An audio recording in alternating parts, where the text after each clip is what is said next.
بسم اللہ الرحمن الرحیم۔ میری عزیز بہنوں، بیٹیوں اور بھائیوں، یہ موجودہ حالات جو ہمارے ملک میں آئے ہیں اور آئے دن ہم پر حملے ہو رہے ہیں، اللہ کا لاکھ لاکھ شکر ہے۔ ہماری افواہ جس انداز میں پہرا دے رہی ہیں وہ سب کے سامنے ہے، لیکن ہمارے کرنے کا کام کیا ہے؟ میں جناب رسول اللہ صلی اللہ علیہ وسلم کا واسطہ دے کر عرض کرتا ہوں کہ آپ کی عادت مبارکہ یہ تھی کہ جب بھی کوئی پریشانی اور تکلیف کی بات ہوتی تو فوراً آپ نفل اور نماز کی طرف متوجہ ہوتے، اور ایک نماز توبہ یعنی 2 رکعت توبہ کی نیت سے پڑھیں، اور اس کے بعد میں چند الفاظ آپ کے سامنے عرض کرتا ہوں، ان الفاظوں کو غور سے سن لیجئے، انشاءاللہ توبہ میں یہ بڑے معاون ثابت ہوں گے۔ تو 2 رکعت نفل نماز توبہ پڑھ کر یہ دعا مانگے کہ اے اللہ، میں آپ کا سخت نافرمان بندہ ہوں،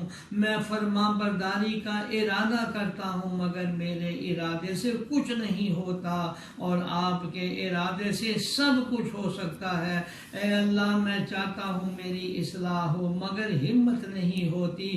آپ ہی کے اختیار میں ہے میری اصلاح۔ اے اللہ، میں سخت نالائق ہوں، سخت گناہگار ہوں، میں تو عاجز ہو رہا ہوں، آپ ہی میری مدد فرمائیے، گناہوں سے بچنے کی قوت نہیں ہے، اے اللہ آپ ہی قوت دیجئے، میرے پاس کوئی سامان نجات نہیں، آپ ہی غیب سے میری نجات کا سامان پیدا کر دیجئے۔ اے اللہ، جو گناہ میں نے اب تک کیے ہیں انہیں اپنی رحمت سے اے اللہ معاف فرما دیجئے۔ میری درخواست یہ ہے، اسی طرح روزانہ اپنے گناہوں کی معافی اور عجز کا اقرار، اپنی اصلاح کی دعا اور اپنی نالائقی کو خوب اپنی زبان سے کہہ لیا کریں، اور رب العالمین سے یہ کہیں کہ یا اللہ، میں بالکل عاجز بے بس ہو گیا ہوں، میرے بس میں کچھ نہیں رہا، شیطان بری طرح ہم پر مسلط ہو گیا ہے،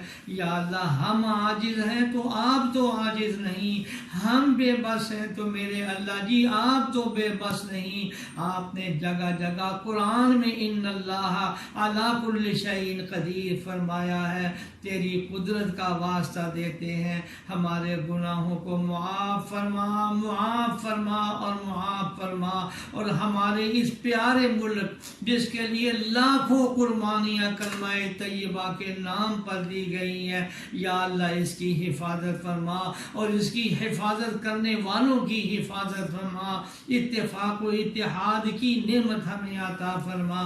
آمین آمین یا رب العالمین۔